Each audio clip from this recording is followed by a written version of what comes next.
Hi everyone, and welcome to the first episode of Sam the Clinician podcast series about neurofeedback and ADHD in children and adolescents.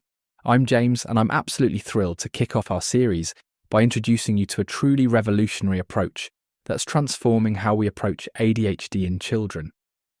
This cutting-edge brain training is allowing kids to literally rewire their minds through play, and it's something you won't want to miss.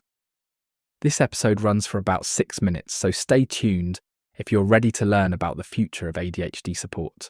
I'm joined today by Aisha, who's going to help me shed some light on this fascinating topic. Aisha, what if I told you that children are now playing video games with nothing but their minds? It sounds like science fiction, but this groundbreaking therapy called neurofeedback is revolutionizing how we treat ADHD in kids. That's fascinating.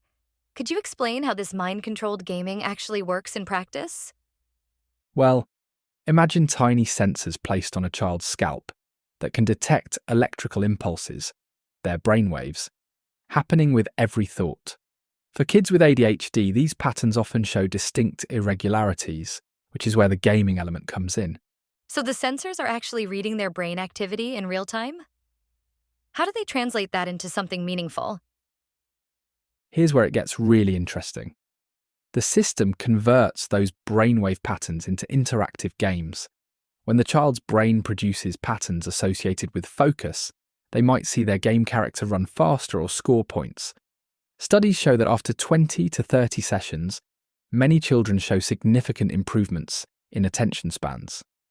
That's like creating a feedback loop where the brain learns what patterns work best. What kind of preparation goes into making these sessions effective?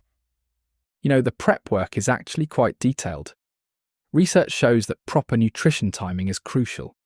Children need a balanced meal 1 to 2 hours before, and studies indicate that dehydration can reduce cognitive performance by up to 13%.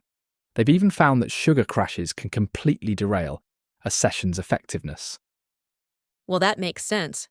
I imagine sleep must be absolutely critical too, given we're talking about brain function. Exactly right. They require 8 to 10 hours of quality sleep before sessions. And get this, their data shows that sleep-deprived children show up to 40% less improvement in their neurofeedback metrics. They're so serious about these prerequisites that they'll actually pause treatment if a child isn't properly prepared.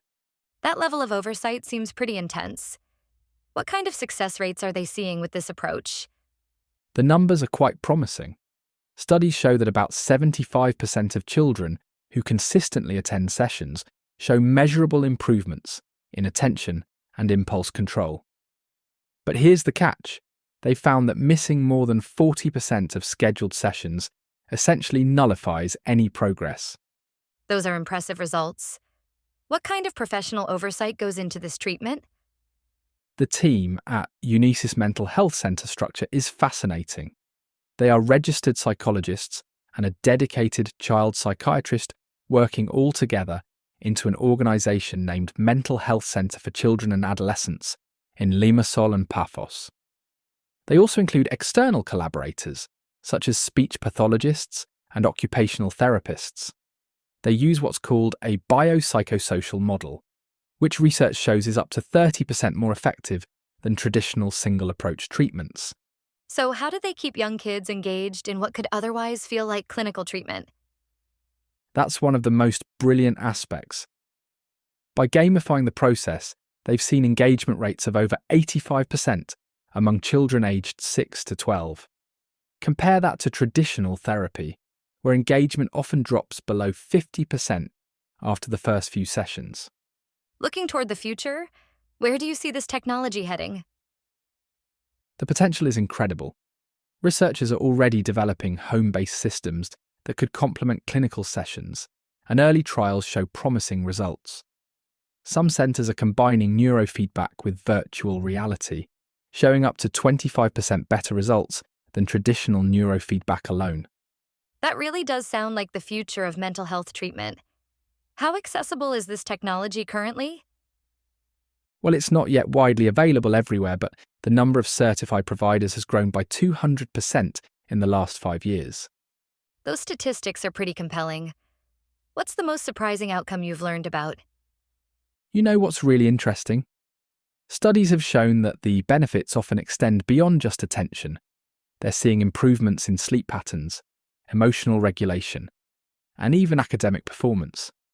Some research indicates that up to 85% of children maintain their improvements even 2 years after completing their training sessions. Thank you, James, for this amazing podcast, and thank you all for listening to us. See you at our next podcast next week. This is Aisha from Sam the Clinician podcast series about neurofeedback and ADHD in children and adolescents.